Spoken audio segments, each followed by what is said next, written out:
channel needs to subscribe. No matter what, must subscribe. And yeah, I was hitting the sheep, and I'll see you guys later. Peace out, peace. Fluffy sheep, yo, what are you doing here? And what happened to your voice? And I thought you weren't Hitler sheep. Oh, wait. But it doesn't matter. It's okay. You can promote my channel. Yeah, everyone, listen in. You gotta subscribe. Alright, enjoy the story.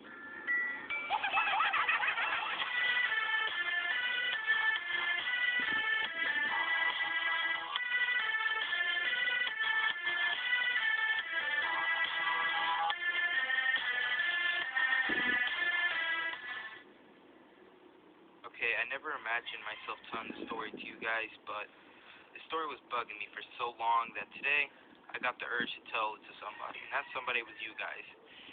So, it all started with me getting a chance to be in the Amazing Kid Show with the big dinosaur loved by all kids, Barney. So I met Barney and the other kids. We were at the park, but we were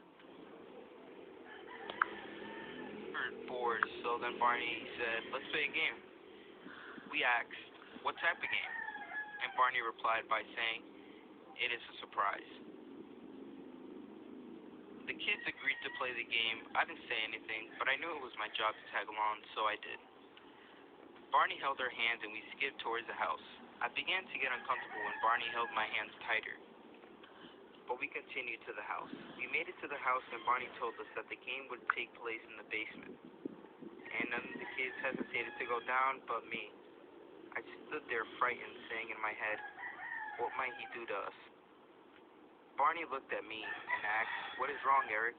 Don't you want to have fun? I replied by saying, it's nothing. And I walked down the steps. Once I walked down the last step, and I was in the basement floor, I gazed at the other kids, smiled, and that is when I tried to smile myself.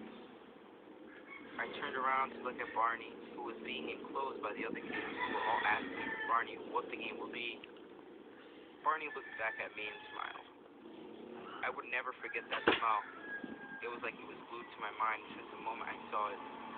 That is when everything turned dark and disappeared with Barney's smile.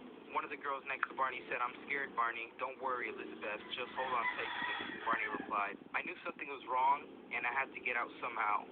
Luckily, not all the light in the basement was gone, because there was still some light shining out from the little windows, so I could still see. I walked slowly around Barney and the others. I walked back up the steps, then the light turned on. I stopped moving to look back at the others more clearly. Then one of the kids were gone. That's when Barney looked at me and gave me that same creepy smile. I ran up the steps and I tried to open the door. As you can guess, it was locked. Barney came running up the stairs. I kept trying to unlock the door. Then I turned around and kicked Barney right in the face. That's when he fell down the stairs. The other kids were already panicking in fear, yelling, help, or Mommy! Barney's fall gave just enough time to unlock the door and run. I ran to the front door and opened it, and ran even more.